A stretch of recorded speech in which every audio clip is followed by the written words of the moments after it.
बहुत पुरानी बात है। एक राजा था। राजा बहुत ही गुस्सैल स्वभाव का था। राजा का एक मंत्री था, वह बहुत ही ज्ञानी और चतुर था। राजा जब भी कहीं बाहर जाता, मंत्री हमेशा उसके साथ ही रहता था। मंत्री अक्सर एक ही बात कहता था, भगवान जो भी करते हैं अच्छे के लिए करते हैं। एक दिन की बात है, राजा कुछ कार्य कर रहा था। तभी राजा की उंगली में कुछ लग जाने से राजा की उंगली कट गई। राजा को बहुत दर्द हो रहा था। पास में मंत्री जी भी खड़े हुए थे। तभी मंत्री जी बोले, राजन चिंता ना करिए, सब ठीक हो जाएगा। भगवान जो भी करते हैं अच्छे के लिए ही करते हैं। राजा की उंगली में बहुत तेज दर्द हो रहा था और मंत्री की इस तरह की बात को सुनकर राजा आग बबूला हो गया और मंत्री को जेल में डालने का आदेश दे दिया। राजा का आदेश पाकर सैनिकों ने मंत्री जी को पकड़ लिया।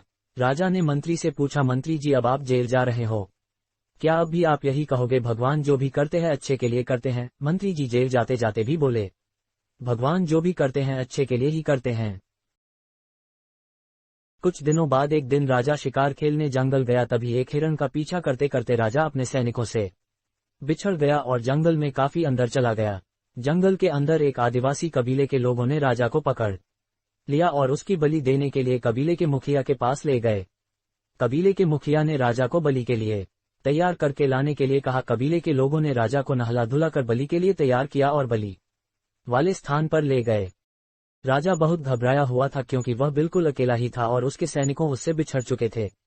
अब उसकी सहायता करने वाला यहाँ कोई नहीं था। उसे सिर्फ और सिर्फ भगवान पर भरोसा था। जैसे ही राजा की बलि दी जाने वाली थी, तभी कबीले का मुखिया बलि को रोकते हुए कहा, इस व्यक्ति की बलि नहीं दी जा सकती क्योंकि इसकी एक उंगली कटी हुई है और खंडित व्यक्ति की बलि नहीं दी जाती।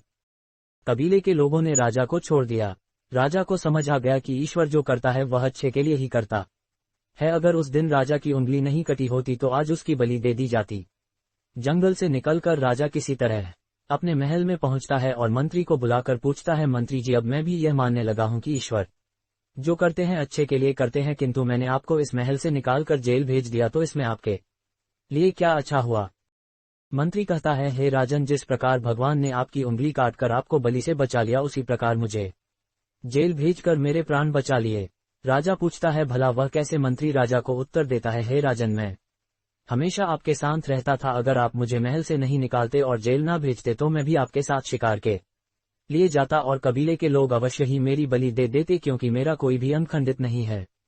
इस प्रकार भगवान जो भी करते हैं अच्छे के लिए ही करते हैं।